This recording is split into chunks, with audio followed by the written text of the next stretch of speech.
Welcome to Sega Saturn Shiro, the only podcast that breaks open the secrets of both SH chips for the world to see. I'm Patrick, and today's going to be a very special episode. A couple of months ago, we did a stream for the 26th Saturn Anniversary Game Dev Competition, where we sat down with the devs while playing through and discussing the games they submitted. Because the stream was so informative, we decided to make part of it into a dedicated cast. So this week, we'll be going through the various translation patches submitted for the competition, which include Lunar Silver Star Story, Grandia, Fire Pro 6-Man Scramble, and Dracula X. So without further ado, sit back and enjoy the cast.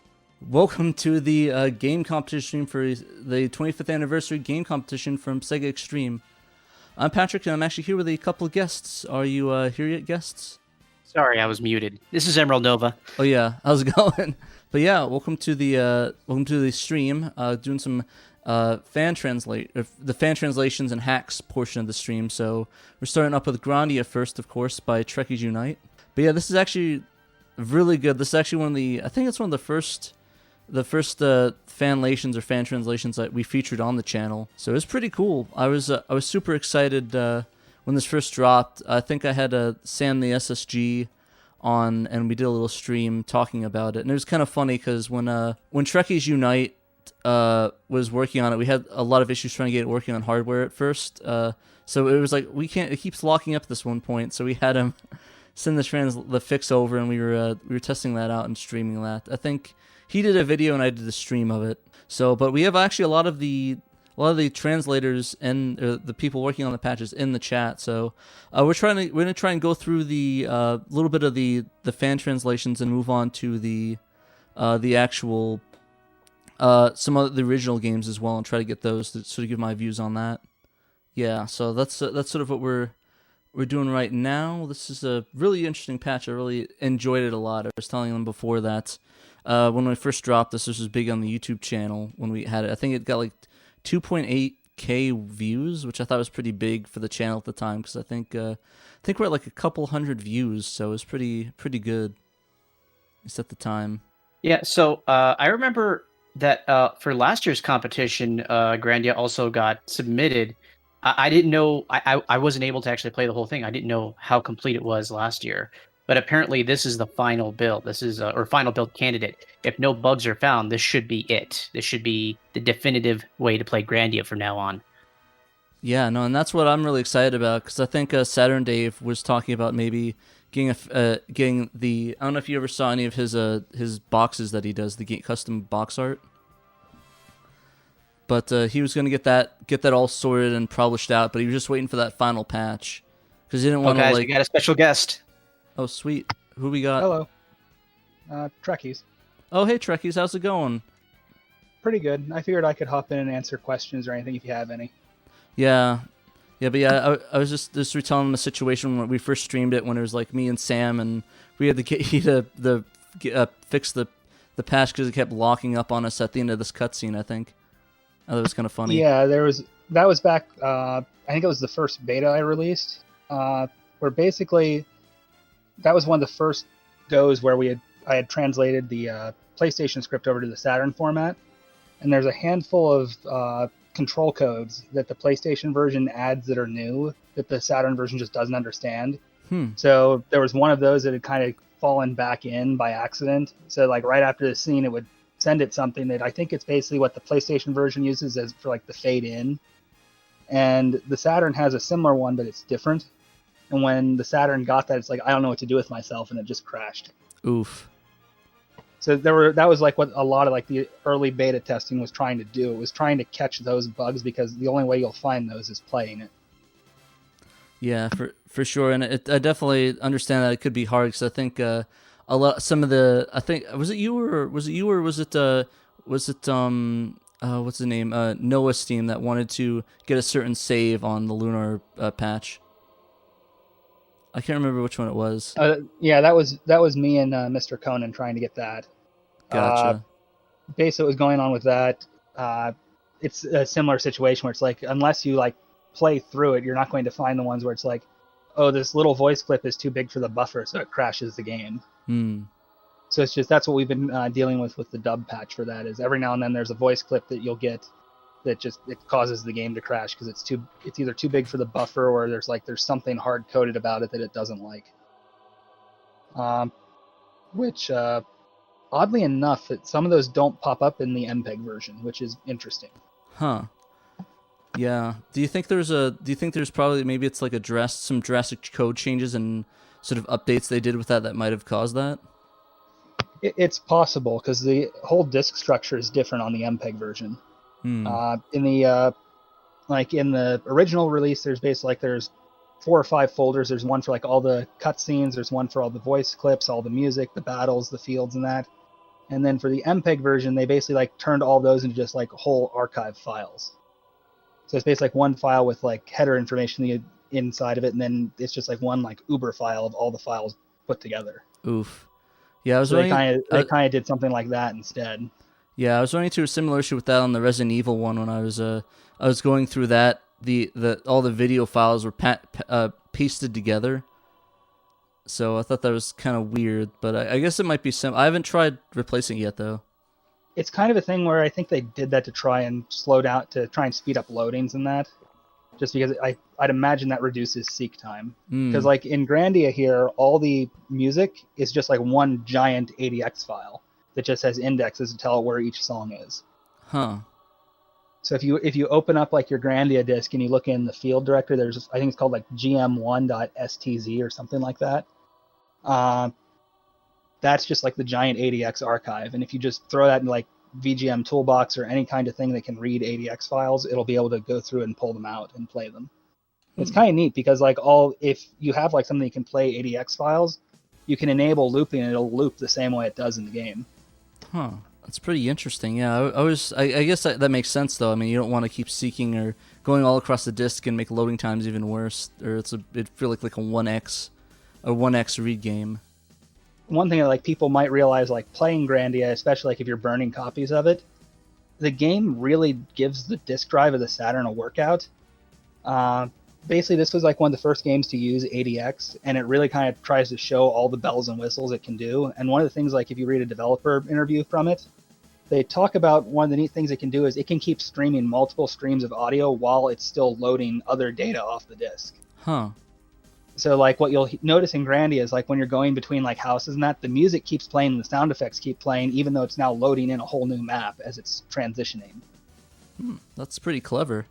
So it's doing all that stuff where if you have a bad burn or you have a dying laser or you just used cheap CDRs, it can wreak havoc on it, where you'll get skipping audio, or I think the SSG mentioned in one of his earlier videos that he noticed audio will drop out. Whereas that's the thing of again, if your laser's getting old or you just used for example, I have a stack of just cheap verbatims I got at Best Buy years ago. Those I found were absolute junk for testing Grandia. So it's I had to order professional grade from Amazon to start testing it. Yeah, so and those get pricey, especially those Taio Yuden discs for sure. Yep. And the sad thing is real Taio Yudens they don't even make anymore. Oof. What you find on Amazon is Taio Yuden. I think it's actually now I think it might be a Chinese brand. I could be wrong on that. But it's you basically want to find, I think it's professional grade or archival grade is what you need for testing pretty much Saturn games in general at this point, I'd say. Yeah, I'm hoping once everyone gets the ODE situation sorted out, because I think it's kind of I wouldn't say it's the Wild Wild West and there's no and it's crazy, but there's not really sort of a set standardization yet. Yeah, it's odd. There's things where everyone's doing it a little bit differently, but then they're all doing certain things the same. Every now and then, you'll get a bug that happens on all of them, and then you'll get one where it's this is just an odd bug on only this one. Yeah, it's definitely interesting. I'm hoping that once we get, I think the most stable one I've found at least is the Rhea and the Phoebe, are some of the most stable ones at least to me. The one that's the design I like the most is probably the Satiator, just because I like the idea that it's plug and play and you don't have to rip out your CD drive. Yeah, no, that's definitely a really good point.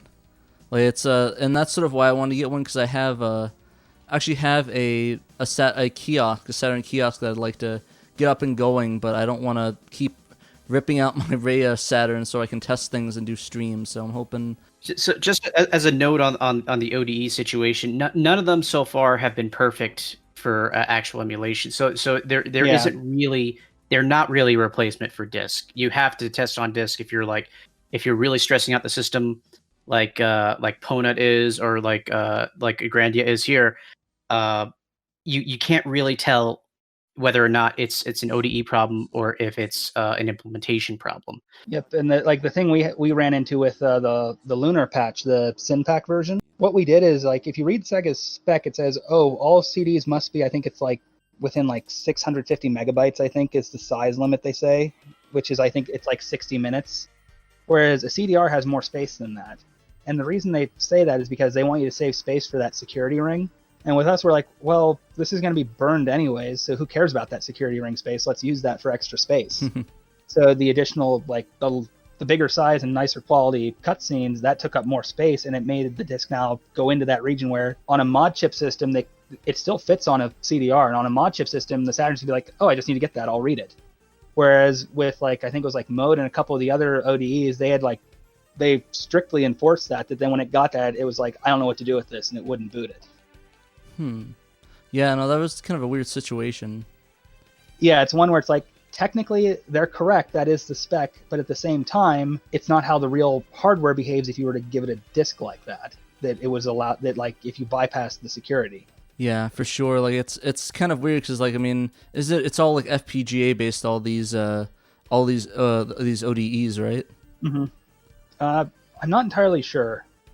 So I don't want to speak like about something I'm not entirely sure on how they're doing it. Trekkies, actually, I kind of wanted to get a quick question about Lunar, though. Are there plans to try to approximate the MPEG version with a Cinepack version without having to use the MPEG? What do you mean? I mean, like add in or replace the video files on the normal version in order to get like approximate. That's what video. We've already done that with the dub version. Oh, okay. I haven't gotten far enough into it to actually see that, because I've never actually tried the MPEG version. I don't know the difference. Yeah, they're still going to be in a window. It's just it's not as small of a window. So Okay. The original Saturn release, if I remember correctly, it is very tiny. It's like 192 by 152, I think, is the resolution of them. Something odd like that. It's like a tiny little square in the middle of the screen.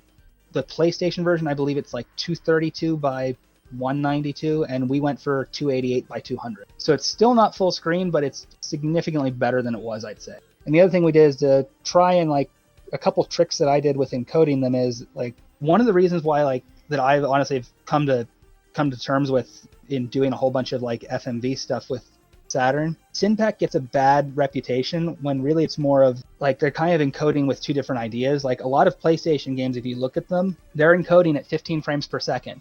Whereas if you look at Saturn games, they're encoding at like 24 to 30 frames per second, which it may not sound like that's going to make a big difference, but the thing is, these are 2-speed CD-ROM drives, and they're limited to 3, like, max. You're going to, like, best case scenario, if the stars align, you're going to get 300K per second. Realistically, you're going to get a little less than that.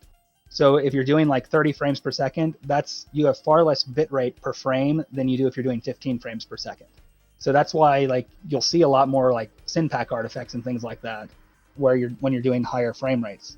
So one of the things we did with Lunar is, for the ones that weren't like doing a whole bunch of like quick camera pans and that where you'd notice it, I lowered it from 24 frames per second to 15. And it's basically like, because the animation isn't that high of a frame rate, you don't notice it, but it gives you a much nicer encode. You don't get all the Synpack artifacts. The people with the sadiators, now that they're coming into general release, they're going to be able to play an approximation of the MPEG version without having to get the VCD card. Right. There's still, like, I'd say I still think the MPEG version definitely looks better because it is full screen, and two, again, another trick with Synpack that you can do to try and hide artifacts is you lower, I think, like, Adobe Premiere calls this gamma, but really you're lowering the brightness and contrast a little, and you're boosting, like, the colors to make them, like, pop a little more. So basically you do that, but you end up with, sometimes you can get crushed blacks in that, whereas the MPEG version, it doesn't have to deal with that problem. So you might see a little more details in, like, your dark areas in the MPEG version. Yeah, one thing I actually was curious about is, are you going to aim for a dub edition of Grandia, or are you just going to keep it a sub version? I was going to keep it a sub version because, one, I haven't even found where the voice clips are for in-game stuff. Like, they may be in that ADX archive, but no tool I've thrown at it has been able to find them. The other thing is the PlayStation version doesn't use ADX audio. That was at the time a proprietary Sega thing. The other side of it is the dub is absolutely terrible. Fair enough. Those are good enough reasons for me. The translation itself isn't bad. It's actually, like, for the time it's done, it's actually pretty accurate. Like, there were times where, like, people would tell me, oh, this line is terrible and wrong. I'm like, okay, let me pull the Japanese one out. Like, I don't speak Japanese, but just as, like, to test if you get an idea of, like, just how far off is it, let me throw it at, like, Google Translate, DeepL, things like that, and just get an idea. And some that people told me are, like, way off, I throw it in there and I get something that's word for word what Sony put in there. So it's like I'm questioning how bad this translation really is. And there were ones where, like, I'd give it to people, like, on the Sakura Wars team and be like, hey, guys, roughly what does this look accurate to you? And they'd be like, yeah, I don't get why people are complaining about that. So it's like the text translation is pretty good, and, like, what they're saying is good. It's just the voice acting delivery is terrible in the English dub. Huh. It's like, it's almost like they were all in different rooms. They weren't interacting with each other, and like they're all talking, like, in completely different tones, and it's like complete mishmash. Yeah, but individual recording is industry standard, isn't it? Yes and no. Sometimes they'll put them in the same one, but it's up to the director's job to be like, this is like the tone of the scene. You all have to be, like, in this tone. And they may be, like, playing back the recordings of, like, someone else's session in that to give you an idea of, like, how you're to react to it. Whereas this, it's like there's, like, all hell's breaking loose, and one person is, like, sounding like all hell's breaking loose. The other person's like mild puzzlement is the way, like, they're talking about it. So it's just kind of like, it's weird.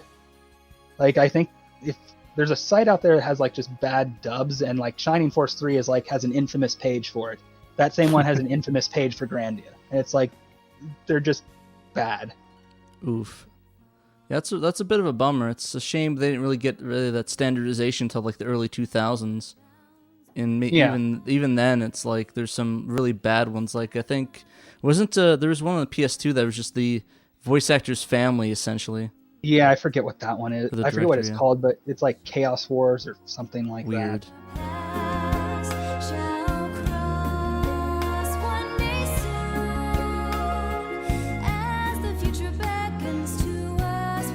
I believe when you guys were doing this, you decided to go with the PSP version of the Lunar. I can't remember Right, the name of it. It's Xseed's dub. The Harmony So they one, did it for Silver Star Harmony.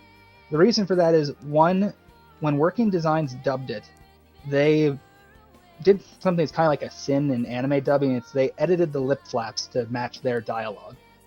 So it's basically when you try and then, like, take their dub and put it on, like, the higher quality, like, source videos we have from, like, the PC version and the MPEG version and the PSP version, it suddenly gets horribly out of sync because they've edited the actual, like, animation to fit their new dub. Yeah, no, it's definitely a pain, and I'm guessing re-editing, like, the higher quality one to sync it up would be just too much work. It's not something I want to do. Fair enough. I don't blame you. Just to appease Working Designs fans. And I'm like, and honestly, the XC dub, I'd say, is a higher quality one. The Working Designs one, it's not bad for when it was done. It's just, there's definitely some rough spots where it's like, it kind of suffers from that thing where you get, like, either, like, new voice actors and that who, like, they're kind of afraid to get loud in the voice booth or things like that. There's kind of some signs of that going on, which it's like, it's understandable for when it was done and, like, how they always, like, sourced, I guess, like, local talent and that. It's just, like, when you compare it to, like, the XC dub, where it's like they got, like, big name, like, anime dub voice actors to do it. The voice actor for Alex in this one is the guy who does Suzaku in Code Geass, and Null is Shinji from Evangelion. Oh yeah, Spike Spencer. Yeah, I always thought that was pretty funny, dude. I really love those animes. Once you hear it, you cannot unhear it now. Do. I wonder if he's gonna go to Pizza Hut after this. Null, get in the robot. I actually noticed during the battles that Luna's song, her singing actually is different than in the original version. This in the sub version. I forgot this guy has an ocarina. I thought that was weird when I played the Game Boy version. I thought they were copying. I don't remember Zelda. Is this version the one where we fixed the issue where, like, it was still using Japanese audio in the battles? Is it using the English audio now? Yeah. Oh, that was a glitch. I thought that was when I gave Mr. Conan the files and he put them in, he didn't realize, like, because I think like when he was trying to fix it for mode users, he said, "Oh, all these PCM files are unused. Those were actually the ones used in the battle, and they're copy paste of the ones in another file." And then when he put them in, we didn't realize they needed to go in there as well. Uh-oh. So basically, they need to be copy pasted in 2 different directories, and we missed one. So they're doing the thing that modern game developers are doing. They're doing the redundant file structure. So I guess to help with loading times. Probably, because it's like it's kind of similar to like Grandia. You have like there's like a field directory that's where all like this part of the game is, and you have like a battle directory where all the battle stuff is. So like it goes to a different directory, and then it doesn't have to like go through different directories to find things. Yeah, that makes sense.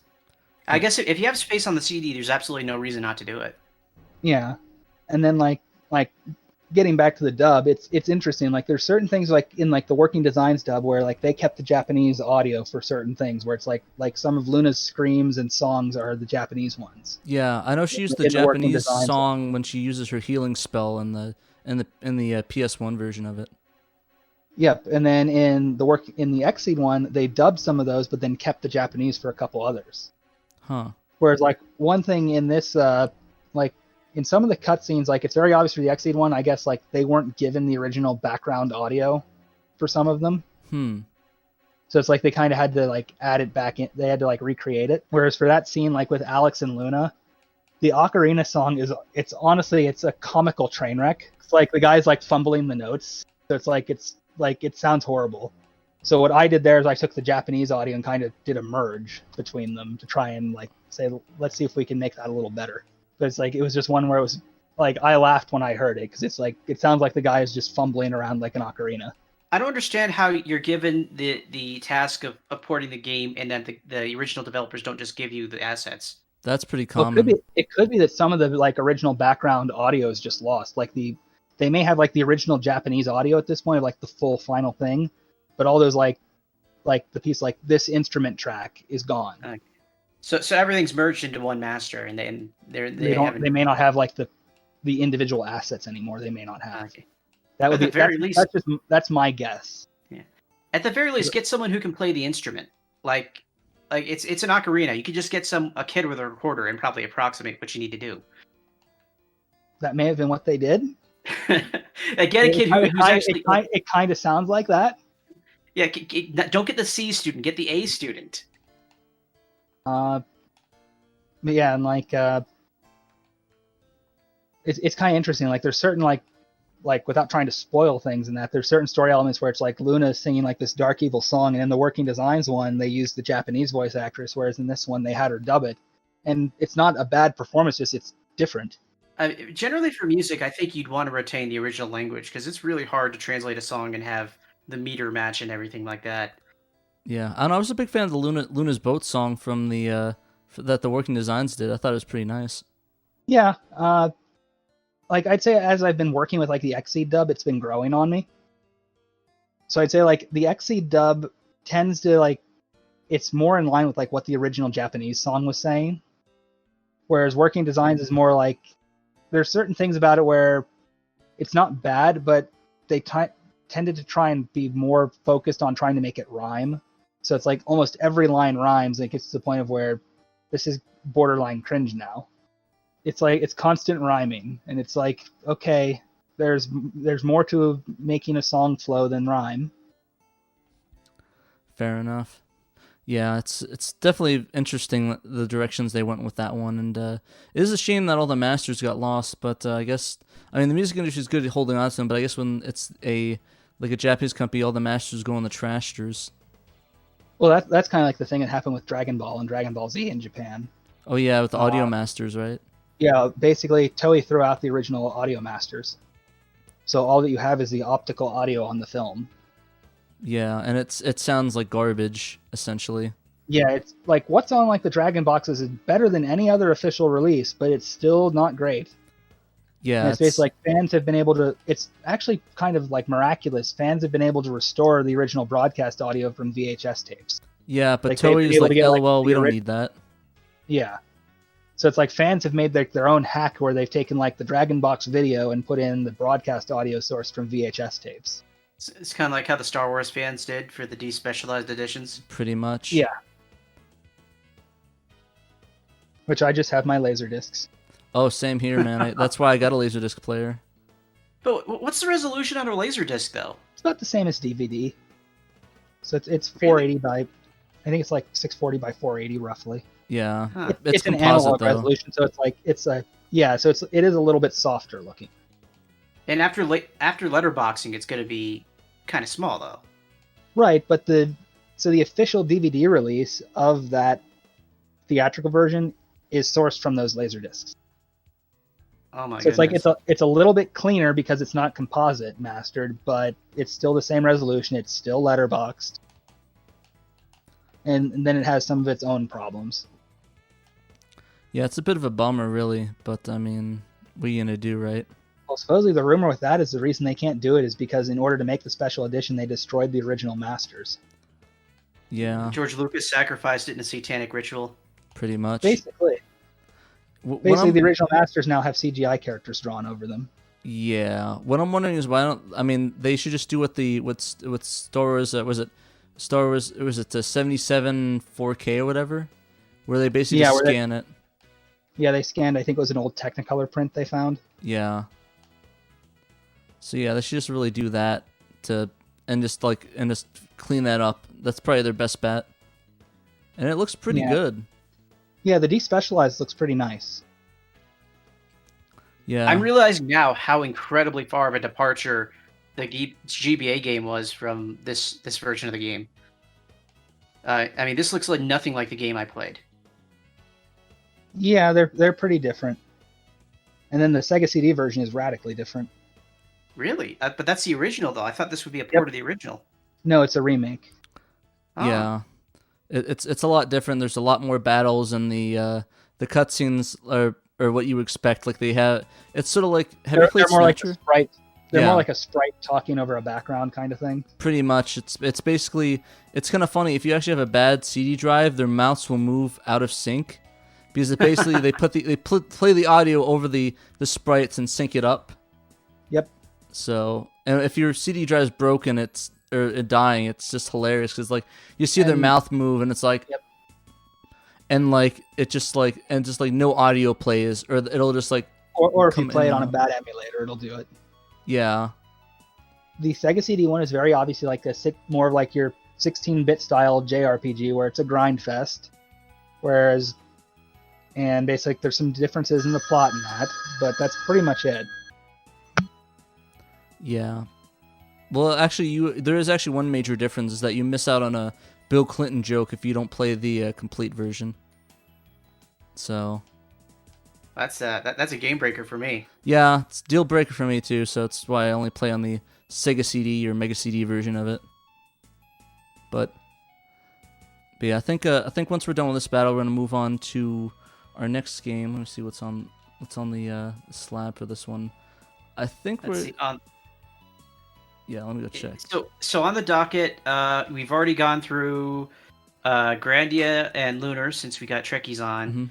Mhm. There's Fire Pro, Dracula, Save Game Extractor, and the floppy disk. What? Well, you don't have a floppy disk though. No, I only unfortunately I was not able to test that one for the competition, but I had to get my information secondhand on that one. So One of the Shiro guys has an actual FDD, right? yeah, Peter does.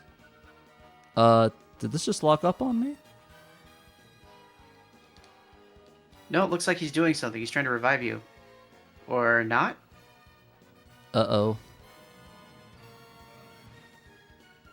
Did it freeze? I think I might have soft locked. Oh, Uh-oh. that says, "Oh, your healer's dead. You might as well just quit now." Yeah, I don't know. I'm hitting all the buttons, nothing's hitting. So, I guess not after this battle. Sorry, guys, but man, I'm getting all sorts of cool glitches and stuff doing these streams. Always love that. But why don't we just check out the save game extractor and do that real quick?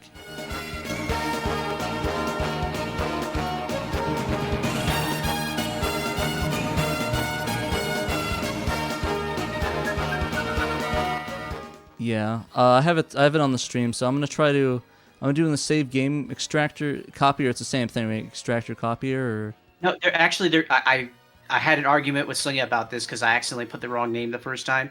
They're two different programs. The extractor is meant to be played on just any general Saturn and should also be able to output audio stream. Gotcha. So that's like the primary feature is that you could play the data, literally play the data. And I don't know what the people on stream are hearing because I have it muted. It's probably not pleasant.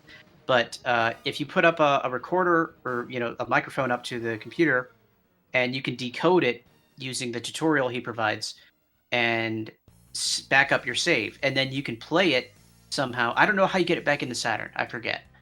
You'd have to put it on a CD and put it back in, like with. Oh yeah. You got to reburn it. So the internal memory there, or not internal memory, CD memory. When you reburn the disk, you recreate the ISO. Huh. I can never figure out how to get the modem working. I'd like to make something where you could just like upload your saves to a database and download them. I mean, we had a lot of people looking at the netlink for a little bit, and then everyone kind of just went quiet on it. I got distracted by Scenario, and Waterfuel was the only guy actually making any real progress anyway.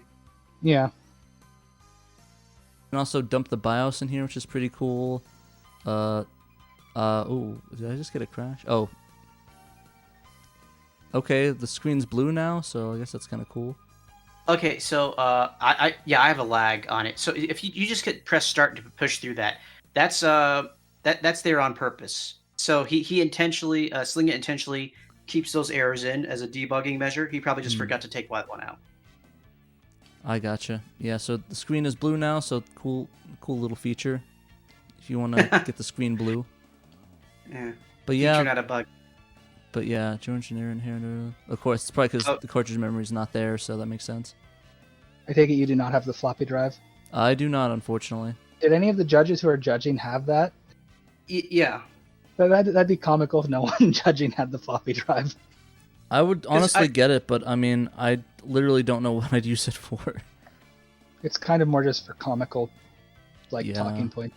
I had Peter test it, and he told me it was great that it worked, so I guess... Doesn't write PC format floppies. They're just it's basically like the Saturn says, here's raw floppy, I'm just going to write raw data to it. So it's it doesn't have any kind of file tables or anything for your PC to understand.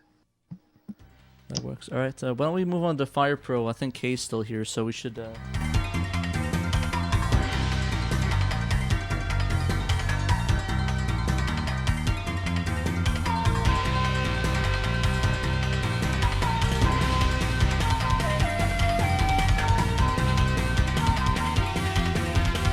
Alright, so now we're starting up Fire Pro Wrestling on the Saturn by Malenko. And I believe actually K Murder Crows in here did some beta testing for you as well. So it's really cool. I know he's really passionate about this game, and I always wanted to try it, but it's all in Japanese. It's kind of hard to play. So let's see here. I remember he was kind of worried about how the font would turn out, but I think it turned out really nice looking. Yeah, no, it's for real. It's really good. It's really nice looking font, and it looks pretty beautiful. I'm glad we can actually understand and see the names now. Which one thing I'm not sure. Did he end up using the tool I gave him from Sakura Wars that did the basically turn one character into two characters thing? So I remember he was experimenting with that for a while. Gotcha. Yeah, I'm not sure in all honesty. Yeah, because this is one that I had never even heard of this until he started translating. I'm like, this actually looks pretty fun. If this came out, my brother, cousins and I would have probably loved this thing. So I was in an era where everyone was into WWF and all that. Yeah. Same here. I remember I played a lot of a WWF Attitude on the N64 back in the day. So something like this would be kind of cool, but I'm not sure if I'd be wanting to play the 3D one over a 2D version of it, you know? I remember we had it was WWF in your house on the Saturn at one point, and we had all of that. I think Fire Pro Wrestling is supposed to be some sort of cult classic or something like that because of there's supposed to be character customization feature. Yeah, there's crazy levels of customization in this game. It's insane. It's Kay was showing me it, and it was insane. Yeah, that's part of what inspired that save game extractor and copier is trying to build a tool to edit your fighter. Oof. Yeah, no, I remember. Yeah, it's really cool. I think I was talking to Dave about how cool the technology is that that's something for that purpose, that was meant for that really benefited the Saturn community even greater than that. Yeah, it looks like Murder of Crows was gonna speak a little bit to that, so I think he worked a little bit more with it. So I'm way delayed because I was using my phone to watch your stream, so I got to catch up. But I'm speaking a little bit to this since Malenko's not here. Slinga did some of the technical aspects of things, providing tools, like was mentioned. And a lot of the translation work for the non-wrestlers was done by Malenko himself, whose his handle, Malenko, is actually after Dean Malenko, which was a wrestler in WCW, and I think he does talent scouting for WWF or WWE now. But it was known as like the Man of 1,000 Holds. And Slinga had a separate handle of Superfly, based on Superfly's Jimmy Snuka. And then I had a Murder of Crows. So one of like the little Easter egg things is that all three of us have created wrestlers in one of the save data where you could play as our, like the character, because Dean Malenko was not actually in the original game, and although his likeness was, and Superfly's Jimmy Snuka was not in the game at all. And then my created character is basically based off of Eric Draven from The Crow. Oh, so you didn't put in J.R. Martin in there? No, we had the history of Fire Pro. If any of you guys ever played pro wrestling on the NES, like same genus, it's kind of like the start of it all. But Fire Pro is like has a long history, with most of the popular titles either being from like the Super Nintendo era. The Saturn one was really popular because it's the only one with 6 players that you can have, like all 6 of them being human. And then in recent years, they put out a PS4 and Steam variant called Fire Pro Wrestling World. But it became super famous for having a very robust create a character, create a wrestler mode, also called edits in Fire Pro speak. So all of the wrestlers that you see are actual wrestlers. They're, unless it was one that was created by, an end user, all the in-game wrestlers were real people. But to get around copyrights and trademarks, they went ahead and altered the names. So in the original Japanese, the character of Hulk Hogan in the game is listed as like Axel Duggan or something like that. Yeah, and I remember you were saying that you guys changed over the names to the official ones, because I was seeing like Hulk Hogan, Chris Benoit, Chris Jericho, and some of the character names. So the game came out in I want to say it was December 96 or 97. So all of the wrestlers that you see are going to be versions of those characters from that time period or before, as they would have been known in Japan. And all of the federations or promotions are legitimate promotions in one way or another. They were just, again, renamed for copyright purposes. But you'll find that wrestlers that American wrestling, fans or people who follow American wrestling might know because of their work later on. They actually, a lot of them got started in Mexico and Japan. Particularly New Japan and All Japan Pro Wrestling. So Chris Jericho was known as Lionheart at that time before he joined up with WCW. And Chris Benoit was Wild Pegasus. But since most American wrestling fans might not be aware of Chris Benoit's history as Wild Pegasus, the original translation crew, we're talking about the people who hand translated the game into FAQs back in like 1997, chose to mention that it was Wild Pegasus, but also Chris Benoit.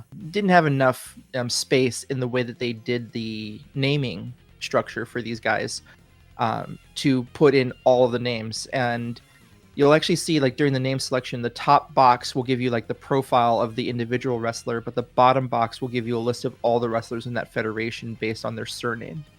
How I got involved in this was that I was interested in translating this game like forever, but never had like the technical prowess at the time to do it.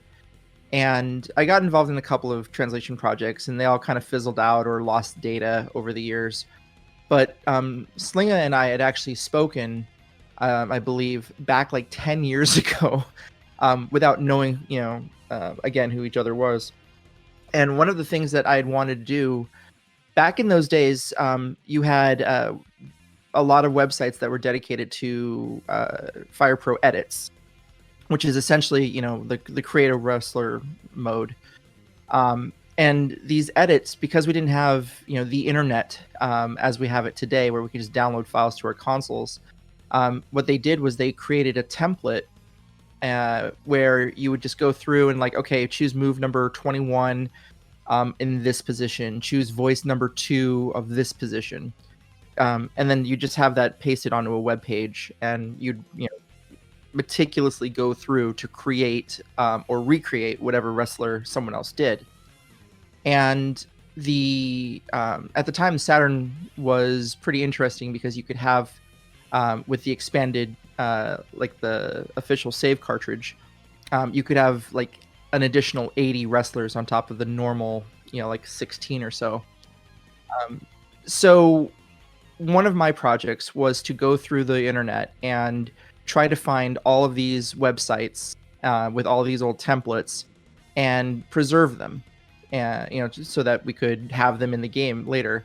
But there were far more templates for edit wrestlers than there were spaces available, and most people won't have the save game cartridge to be able to expand it to an additional 80. They'll only have the internal memory for 16. So Slingo wanted to produce a save game that had wrestlers that most people in the US, like the audience for the translation project, would know. So Stone Cold Steve Austin, for example, is not in the game. We'd have to create him. The Rock's not in the game. Triple H is not in the game. So all the big names from the Attitude Era, basically the Attitude Era was just on the cusp of happening for WWF when this game came out. And so, yeah, that was the project, was to try and just go through all of these, old edits, because I saved a lot of them back in like 1999. And I managed to still have all those, or most of those data. And then I went through like the archive projects, like archive.org's Wayback Machine, to try and find all the GeoCities websites and all the Angel Fire websites that people put up with all of this old edit wrestler data. And so, yeah, we were just going to call it out to, the best 16 that we could find. And then one of those, three of those, I guess, were going to be one for Dean Malenko, based on an edit that I had from, the late 90s. One for Superfly Snuka, representing Slinga, and one for me, which was Eric Draven, that I was like a custom creation.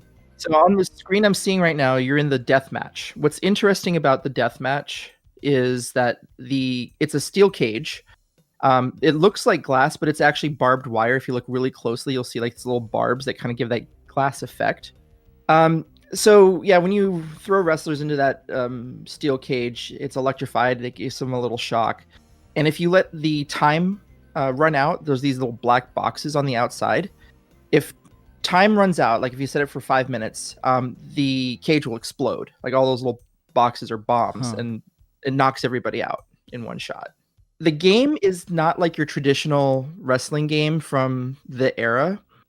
Like people are kind of used to like WrestleFest and like WWF Superstars from like the late 80s, early 90s, where it's basically like a button masher. In this game, audio is very important, and also like visual cue timing. So when you see the wrestlers lock up and the moment they touch, there's a sound that plays. It kind of sounds like a clap or something. And that's the moment of execution. So there'll be like a kind of like a rock, paper, scissors effect. If your wrestler is, super strong and healthy and not overly tired, and your opponent is a little bit more tired, then you've got the opportunity to pull off a slightly stronger move, but your timing still has to be correct. It's not super intuitive at first, but once you actually get it, like once it clicks, it's a lot of fun to play. I used to have, in 1999, I'd have like a bunch of people over and we do 6-man battle royals and tournaments with this game. But it became super popular because of the Create It Wrestler mode, which is more than 50% of the game, I think. Whereas every other wrestling game out there, you have like a story mode, you have your exhibition matches and such. What this game specialized in, again, in 1994, 5 for the Super Nintendo, and 1996, 7 for the Saturn version, is that you have a highly programmable artificial intelligence. And it was possible to be able to pretty closely, not 100%, but pretty closely simulate what a wrestler would do in real life. And I'm using that with air quotes.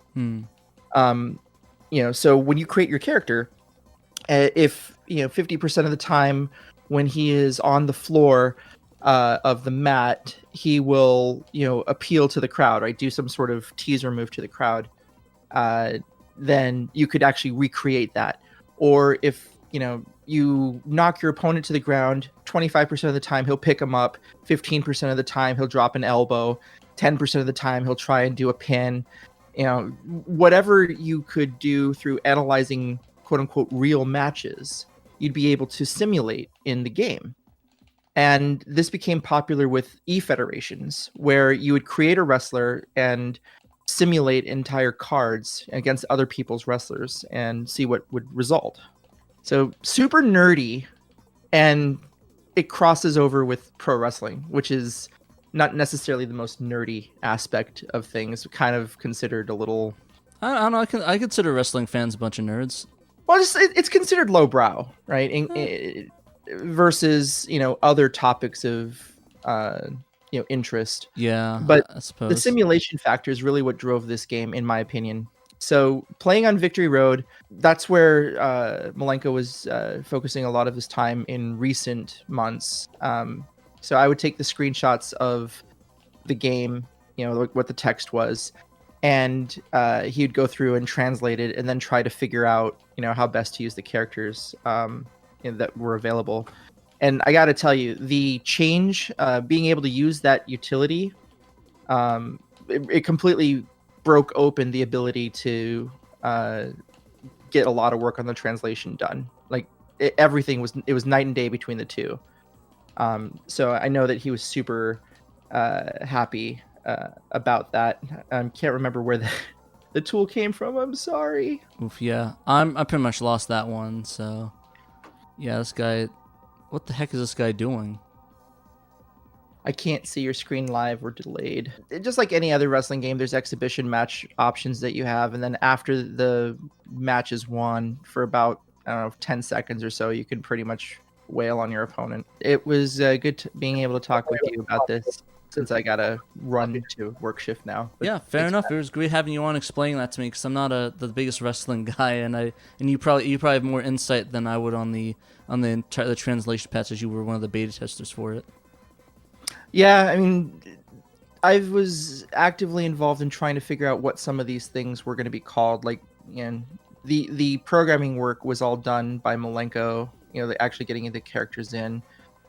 Thanks much to the community for the tools. And then Slinga helped provide tools for us to do extraction and figure out where the save game was doing things.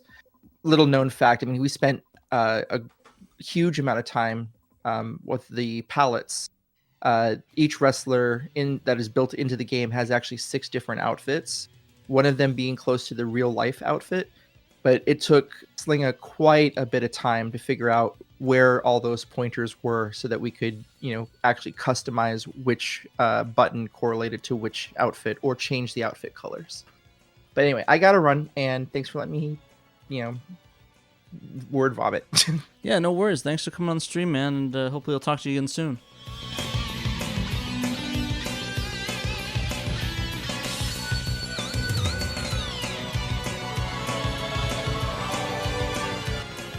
All right, so we move to the next game, which is gonna be Dracula X, or was it Nocturne of the Moonlight, or Symphony of the Night, depending on where you released that. And this one was actually by Night of Dragon, which pretty prominent in the community right now, especially for a lot of his game patcher resources, which I found pretty useful. Especially the fact, I'm surprised he didn't even enter that one. I don't think it would count though, would it? I'm not sure, because it doesn't really run on the Saturn. Yeah. I just want to say re-encoding these FMVs reignited my hatred for Windows 95. You actually re-encode them in Windows 95? That is the only operating system I had access to that I could use the codec. Oof. So, Basically, what we have is basically a leaked version of Duck's like SDK that has their codec, and you'll notice like there's like honestly I think it looks kind of crappy because of the color banding going on, and it's basically the only version we have to re-encode is the 15-bit RGB one, and we don't have the 24-bit RGB one. So it's like it's still better in that it's full screen, the frame rate's a lot higher, but some people say it looks better. I personally am like, yeah. So funny story is that a lot of the original Saturn tools are on deprecated operating systems, like for the original. A lot of the original tools are Windows 95. I think a lot of the original sound tools are like the old Macintoshes, like the Bodecker ones. For encoding Synpack, you'll hear me constantly swearing at Mac OS 9. Yeah, that's what I was not looking forward to for the Resident Evil thing I was working on. It's like, oh yeah, I looked at his guys like, oh yeah, you have to go download a Mac and put it on a virtual machine. It's like, oh, okay. If you have a real Mac, you can do that, but you can run it on a real Mac. It's just I don't know anyone who has I have a Mac from that time, but I have no way to get data on and off of it. Yeah, I think at this point it's probably better just to use a virtual machine. They had USB drives, I think. That I don't know if they could actually read modern USB drives, but I think they had them. The iMacs did, but like we need like PowerPC like 90s style Mac. Like yeah, if you have an iMac that would probably work, but I don't have one of those. I have a Performa PowerPC edition. I used to have an iMac, but I think I sold it to Millennium Shane because I didn't want it.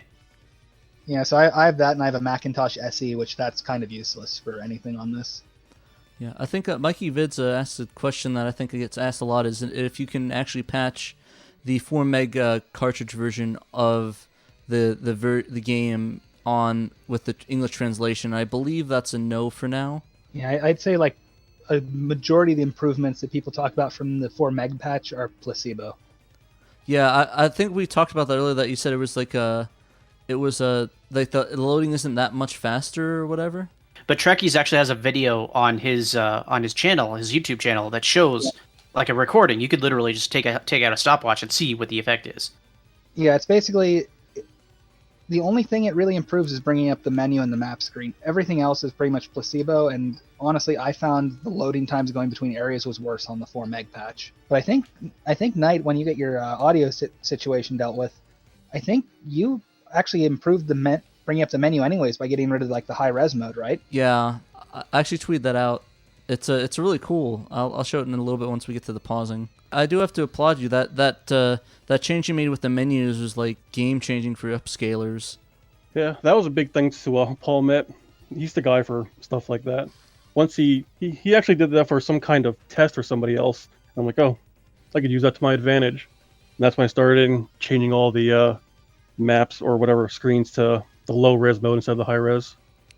Yeah, it's nice. I guess a lot of people would kind of miss just that high res menu, but to be honest, it's more of a hindrance, especially nowadays for capture devices, than it is a positive of the game. Sadly. Well, the only thing that high res did was the kanji for aliasing purposes.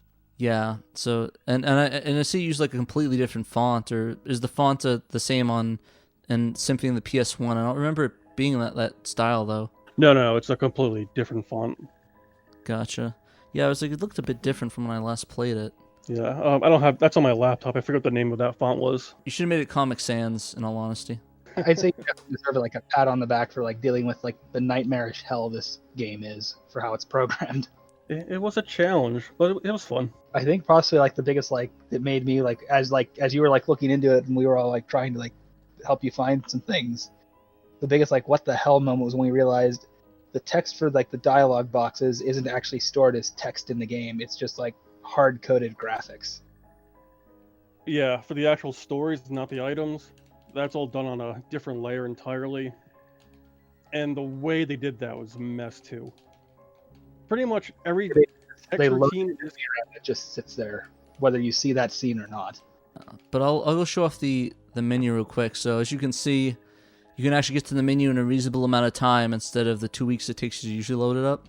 So you can get all the items. And see, they use this new cool little font. That's kind of neat. So why exactly did you go with this new font versus the one that was present on the PlayStation version? I think the one on the PlayStation version was 8x8. I just thought it looked horrible when I had the 8x16 option. And then I just found the font to fit. I think it looks a lot better like this than it does in the PlayStation version. My So own what's- personal preference. Just the resolution change that sped it up. Two things. The resolution change and not loading in that huge kanji font that was like 500 kilobytes or something like that. I remember the actual size. That took up like half the Saturn RAM on that menu. So wait. With the PlayStation version now, how fast it's loading, isn't it? That I don't know. Do they not keep the font in memory? No. What? So every time you press the start button, it has to access an entire font sheet. That sounds ridiculous. Yep. That loads every kanji character, not just like a certain one that they use at the time. There's a lot of ridiculous things about this game. There's no way they filled up VRAM to justify doing that. That's Well, so like we were saying, like the story dialogue text, like right now, the scene with death, if you bring up a VDP2 VRAM viewer, that text, exactly as it displays in the text box, is sitting there in VDP2 VRAM, wasting a background layer. But why though? That's just how they did it. Yeah. Like it's like when you look, perfect question for that.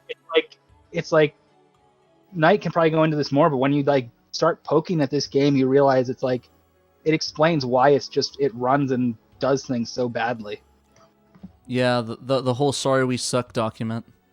But yeah, it's kind of interesting. I was watching a John Lennon video from DF Retro on the what's going on with that little overlap going on there?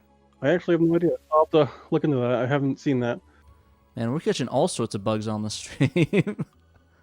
The best possible way of finding bugs on your game is to play it live for an audience. That's probably why I made such decently fast progress on the scenario engine, despite it not being done, is because the majority of the development was like live. So every time I screw something up, I have at least Ponut or a few other people that know what they're doing tell me what I'm doing wrong. Yeah, I actually felt really bad when I played the first stream of this, and it was just like I get glitch after glitch and get soft locked, or like I'd run into the issue where I run into an item and the game freezes up on me. It's like, oh geez. That's why with Grandia, I just did it like as an open beta, because it's like I don't have time to like do every single permutation here, and like just having other people play it is better for me to find bugs. But yeah, it's but for the most part it's running great now. I was playing it a bit and I didn't really run into any issues whatsoever. I don't know if maybe I missed that death thing though. I could have sworn I don't know why I missed that before. I guess a lot of people missed it because I don't remember anybody mentioning that. The only bug that I know about right now that I have to fix is with Beelzebub. I haven't had a chance to go and test that yet. Like, the dialogue with Dracula, but I thought you fixed that one in like the 1.0. Yeah, that one I did get, and there was some kind of end game, like if you got a bad ending at the end, I fixed that one as well for 1.0. So I wonder if because if you're not loading that kanji file now, I wonder if that speeds up the load time between areas too. I don't think so. I don't think that gets loaded at that time. See, I think we were talking before about we were talking about that 4 meg cartridge. I'm guessing that it's not really possible at this time because I think you were telling me it was because of the architecture differences they made to that 4M change. Yeah, he changed a lot of code, and the code that I changed does not plug into the code that he changed. So I was like, I'm not wasting my time investing this when the gains from that 4 megabyte or 4 meg cart wasn't really that great from what I was seeing. Even when I was trying it out, I didn't see anything. Like all the benefits that people want, I plan on implementing anyway, and I don't see why that 4 megabyte cart is even needed. Yeah, no, I know you were saying before that you're gonna change some of the layers and stuff where it makes a little bit more sense to get those gains, right? Yeah, like for the map part, I plan on having it work with like how the PlayStation version works, where you hit the map button and it just shows up while you're playing. Because there's 2 extra layers that I have in this game. The one that's the VDP2 text, I plan on moving that to VDP1, and then there's an actual debug layer that you can't see that just sits there and gets wasted. So I plan on using that layer for the map. That's so bizarre. So is it potentially we're going to get maybe real transparencies on some of these objects in that case? That I don't know. I gotcha. Transparency requires a special rendering technique. It's not a simple draw command. It's I mean, you have to basically like draw one thing first and then draw another one thing on top of it or something. You have to specially program that in. You can't really patch it in, I don't think. Well, No. it depends how you're doing it too. Like there's ones where if it's a VDP1 one, you can just set a flag in the command, but it's like you have no idea what mode the game is in right now, and it could just like blow up horribly. The only flag I'm aware is like a mesh transparency, but not like a true transparency. I didn't know that SGL had something where you can just. One. What? It's just simple 50-50 blending, I think. But you can do it if you just set it's. I'm not talking about like SGL. It's like the actual like assembly code that gets sent to VDP1 in its command table. Oh, okay, There so you have to construct a command table, but I thought that's what the attribute command did. I'm not sure. I haven't actually dug into SGL much, but I know like because I've played with it like with Grandia to see if I could change some of the checkerboards in it, and you can do it. It's just it goes kind of if depending on what mode you're in, you can get really bizarre results. So I think didn't Paul Met try that with the text boxes? Yeah, he did, but then he was having issues because of these being 4-bit colors. Like at one point, what's his name? Alucard would have a rainbow effect going on if you were underneath a certain layer. Right, because it only works like 100% of the time if you're in like 15-bit RGB mode, correct? Yeah, And that's actually how XL2 does all of his 3D rendering. All of his objects are, I believe, no, they're CLUT. They're CLUT. Sorry, but I think whenever he's not doing that, he's doing something with RGB mode for whatever graphics he's doing to do that effect. You can do them with like palettes and lookup tables, but like you have to like everything has to be specifically laid out and planned perfectly, if I remember correctly, for it to work. Yeah. Otherwise, you get like Ponet's probably in here just like saying we're all idiots and telling us the proper way. Yeah, he's more than welcome to hop in and explain it. Yeah, I mean, the point is, the thing is, anytime anyone tries to say something definitive about Saturn hardware, they're going to be wrong about at least one thing. It's impossible to be 100% correct whenever you're talking about Saturn. And the point I want to make is that transparency is very difficult, and we should all be impressed when XL2 does it. Yeah. Like the VDP1 document handles it well. Like hits the nail on the head with it. Results are not guaranteed. For what we got so far, this translation is just like fantastic. Because like, I mean, like just those little fixes is actually one of the reasons, I guess, why I picked it for the highest ranking. Because I just love the absolute fixes on it, and just the quality of life fix is just amazing. Especially nowadays, where everyone's like where everyone has a Rad2X or a FrameMeister, some sort of upscaling solution, and the CRTs are kind of going away. Yeah, like when it's all said and done, I'd say probably like the most egregious thing that's like just unfixable on this is probably the resolution change. I don't think there's like any way you're gonna fix that. What do you mean? So it's like the PlayStation version is 256 pixels wide. Oh, and that one. stretched everything to 320, like instead of just extending the view plane. That I don't think there's any easy way to fix that. I think I'd prefer a color box. Well, so the problem is all the graphics are pre-scaled. So you did confirm that, right, Knight? Yeah, they're all pre-scaled. So Okay. Matthew has an interesting question. I don't know if it's popped up on the feed yet, but he wants to know if there's a way to get 64-bit parallel processing. Okay, well, Ponut has a short answer. I was going to give a long answer for that, but basically, sometimes when we do multiplication, yeah, okay, so Ponut's answering it before I even get the chance. Okay, Ponut, just get on chat then. Taking all my thunder. So for multiplication and division and stuff like that, when you have two 32-bit numbers that are being manipulated with each other, there are special places in memory, the 64-bit registers, where you take a portion of that 64-bit and, the central 32 bits when it's multiplying, stuff like that. So that's like the only real 64-bit processing you do. But it's really it's a limitation of what you can address in memory. Ponut, did you eat your mic? Did I eat my mic? That's don't legitimately know the if first time I've ever heard his voice, actually. I don't known know Ponut for if like I'm 2 years. audible or not. You're audible. I can hear you. For the Oh, first okay. time in 2 years. He's been on my stream for 2 years. I've never been in chat with him. Well, that's because I'm terrible. So Ponut, explain why the Saturn cannot be a 64-bit system, despite all the extra processors. All right, so 64-bit, when people there's a variety of different reasons why you might call something 64-bit. The primary reason that you would call something 64-bit would be the register size. And the Saturn does have a 64-bit register. It's split into two 32-bit registers, but it is split because it has to work with the other 32-bit registers. By itself, it's 64-bit. But only one register is like that on each SH2, and that is only used for multiplication. However, I just said something that's false because there are two. There's one in the division unit. So, yeah. I guess while you're in here, I guess I had a not generalized question, but why the ponies? Because I love them. Fair enough. Very simple. To quote the Saturn dev channel in Sega Extreme, Sega Saturn, for masochist developer that appreciates unnecessarily complex hardware yielding little to no gain. Yep. Death by VDP1 and VDP2 restrictions. So just bringing up like the VDP1 transparency thing, if I remember correctly, the lamp lights there are VDP1 transparency, aren't they? That I don't remember. So the division, opponent can correct me after I describe it incorrectly, but essentially you take a 32-bit number, you got to shift it all the way over to the left so you have room to divide it, and you divide it by another 32-bit number, and then whatever's in there, you kind of have to grab that. And out of that 64-bit space, you grab the 32-bit space that you actually get back, and that's your 32-bit quotient.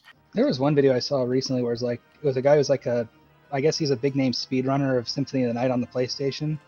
It was like his first time playing the Saturn version. His reaction was like, "What the hell is this?" Because I guess like it's like people who really know the game well, it doesn't even like feel the same. Oh yeah, because of all the slowdown. Yeah. He said like even just things like he said like jumping just doesn't even feel snappy. Yeah, speedrunning, you need like a feeling down to the frame, or sometimes even to the subframe of what things are going on. I think even Super Mario Brothers has subframe timing that you have to get right. So, to answer Ehal's question, yeah, basically 64 bits divided by 32 bits becomes 32 bits. 32 bits times 32 bits becomes 64 bits, and that's why you take the central 32 bits out of that 64, and if it overflows, it overflows. Actually, when you multiply a fixed point number, 32-bit fixed point number, and it is a Q16 by 16 format, in other words, you have 16 bits of integer and 16 bits of decimal. When you multiply that, you're actually bound by the 48th bit, and this is what the SCU DSP does. It has a 48-bit register for multiplication. Okay, so if it tries to overflow past bit 48, which would be bit 32 after the shift, it'll just kind of cap out at that maximum number? Well, 32 by 32 bits always caps out at the 48th bit. It won't go past that. Okay, yeah, because the biggest number you can represent is 2 to the 16. Wait a minute, So, Nike, did you update the title screen? So it looks cleaner than I remember it. Yes. Yeah, the other one was like a really pushed, blurry version. Yeah, that looks really nice now. So, Uniform Gamer is asking about a flagship Sonic game for the Saturn, and XL2 beat everyone to it, Sonic Z Dream. So just play Sonic Z Dream and then play the Sonic Metal Sonic boss fight demo. That's your flagship game. That's what Sega should have put out. You know, what should happen is someone should get Sonic Retro to start doing ROM hacks for Sonic Jam, because there you have an official Sonic engine made by Sega on the Saturn. Okay, there's that, but it's also a terrible port that I hate. So I'd rather we just... I mean, it's basically just... It's the last iteration of the Sonic engine from, like, the Genesis. It's like Sonic and Knuckles, and then it just plays the other games, basically. Well, I mean, there's something different about it. I can't place it, but the physics are not exactly what they are on Sonic 3 Knuckles on the Genesis, and obviously the audio problems are there. I guess you could just fix that with another PCM. Yeah, the audio is just... What I'm saying is you have an engine there you could start using as a base. I think what would be a better idea is that Sonic Z Dream is open source, and all the tools are... Well, the map maker's not there, but the model maker is there. So... assuming that XL2 ever actually opens up his map format, people should be able to just mod Sonic Z Dream and just add levels. And the levels aren't very big on the disc, so you can actually add a lot of levels. It could become the new Sonic World just on Saturn. I was actually thinking something similar for the Cube Cat with its level design. There could be some sort of map editor to be able to add custom levels to it. It's like a Mario Maker or something. So the thing about tooling is that it's always a lot of work, and it's usually worth it in the end if you're having a full-scale project. But a lot of times we just want to get something out there. Oh yeah, no, I know that for sure. So a map editor, like the only one I'm aware of is the Joe Engine one, and I have no clue how to use that. And it's only for 2D anyway. Yeah, my Yeah, 3D levels are programmatic. Ponent has a completely different system. XL2 has a completely different system. Unless it's changed from when I looked at it last, isn't Joe Engine's map all entirely on VDP1 as well? That sounds kind of like how I Yes. did for Sega Plane, and that's I buy it. Yeah, so it's kind of like that to me is kind of like you should probably be doing those on VDP2 planes. Yeah. Or even So- like a Sonic. Yeah, so VDP2 support only just recently got added to Joe Engine, far after the map editor was made, and I never actually learned how to use VDP2. So all of my maps on Forsaken Plane are just VDP1 sprites drawn behind all the other ones. VDP2 is also kind of like vomit-inducing at times. Oof. In what sense? That's the word. I mean, the documentation is just all over the place. It's 95% accurate. It's missing several key functions whenever you need to look something up, and everything forget- has its own set of tables. I forget who I saw say it, but basically they kind of hit the nail on the head when they said VDP2 is so over-engineered it doesn't even know how to figure out its own RAM timing. Oof. Yep. Like, you have to give it that, and if you get it off by like 1, VDP2 now vomits rainbows on the screen. So, but wait, why isn't that standardized though? Like, it's everything should be based off the system clock, right? Isn't SMPC controlling all that? Apparently not. So like that's the thing I ran into with Grandia. Like I have a video on my channel showing it basically. Like there's a cutscene basically where in the Japanese version and the original PlayStation version, like the English version of it, it's just voice. There's no text. And in the HD remaster, they added the text boxes in, which worked fine for them. But when I tried to do it in the Saturn version, I found out that how they were actually loading into different maps quickly is they're not actually loading in maps. They're just showing like a screenshot, and it's just a VDP background, VDP2 background, and then and then where they put it is the same place where the buffer for the text box is. So the problem I ran into was I had to basically do a whole bunch of rearranging in VRAM to get space for the text box again, while still showing the background and re-enable the right background image layers and everything. I had to get the VRAM timings just right, and this is where we found out that basically just about every Saturn emulator out there is fudging VDP2 like horribly. So like I was throwing at VRAM timings that they worked perfectly fine in like Mednafen, SSF, Yabuz, all of them. But then when I throw it on a real Saturn, I just got pixel vomit and like vomiting rainbows in that. So it's basically like it was like a whole bunch of trial and error, and I had I can't pronounce his name, Mr. KOTFW. He was in there. Yeah, he was basically just sitting there just like, try this. He was basically there sitting there like going through, I think like all his YAL documentation, going, try this one, this one should work, but we'll try this one. And it was basically like just, I probably went through about like 20 Taio Yuden CDRs testing that. Oof. Rip. Dude, you need to get yourself an ODE. Well, I think at the time like Mode still wasn't out, and Satiator was like Patreon beta testers only. Yeah. Not to mention you probably would have to try to pray for Rhea or Phoebe. So that's like gotta get lucky on those. Oh yeah, the GDMU releases like once a decade or something like that, and it's at like 3 a.m. on Polish time or some silly thing. But yeah, if you guys need me to test a build on Satiator, like just ping me. I need to actually get myself one. I've been waiting for waiting for Professor Abrasive to drop that, but I'm not sure how long it's gonna be until he does that. So we have a follow-up question about Sonic Robo Blast 2, and the short answer is that Sonic Robo Blast 2 is an advanced copy of the Doom engine with a lot of added bells and whistles, and the Saturn can't even handle Doom in its original state. Well, that's not entirely true, because it handles Hexen just fine, and that's the Doom engine.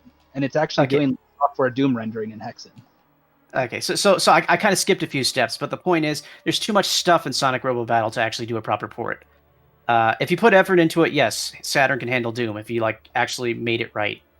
Yeah, I think it didn't have to do with John Carmack thinking it'd be a good idea to use the sound chip to handle a bunch of processing. The DSP? Yeah. Okay, so the thing about the DSP is when you use it, you're taking away memory access to one of the dual core processors, your main processors. I don't think anyone has found a gain using the DSP aside from maybe Game Hut. when they could have just been doing stuff on the Slave. Hmm. Pono can correct me because he's actually played with the DSP. Isn't- Which DSP are we talking about? There's Yeah. two. Oh my goodness. I hate this so much. The one you use to like break emulators. Oh, that's the SCU DSP. It is a logical processor. It is not attached to the sound system. In fact, it can't work with the entire video and sound system properly at all. It is because of how it accesses RAM, it is entirely confined to using high work RAM. Basically, the most valuable RAM on the Saturn, it has to use whenever it has to go outside of its own local cache. And it does not have a whole lot of local cache. It doesn't have a whole lot of program RAM either. So if you have an especially complicated program, you must take time to do a program change, which the SH2s have to do for it. So you're really limited on the complexity of what you can get it to do. However, it is a logical processor, so it can do, theoretically, a lot of things. Basically, anything you can come up with, it can probably do. Just, can it do it fast enough to be worth doing over an SH2? Specifically because that it is terrible at accessing RAM.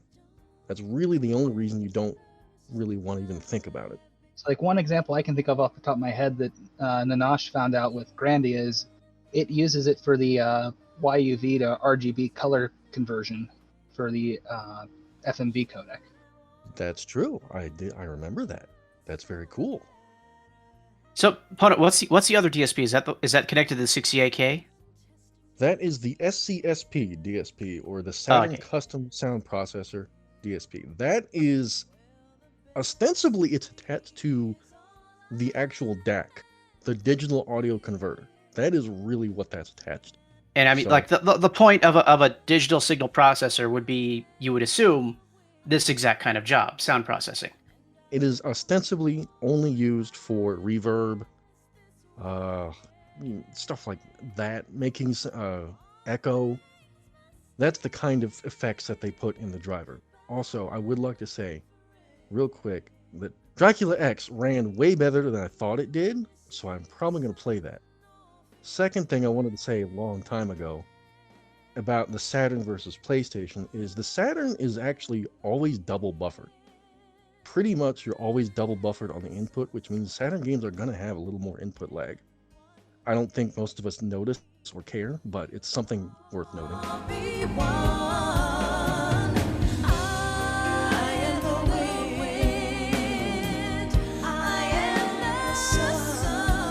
Thanks for listening, everyone. It was a blast doing this, and hope to have them on again to talk more soon.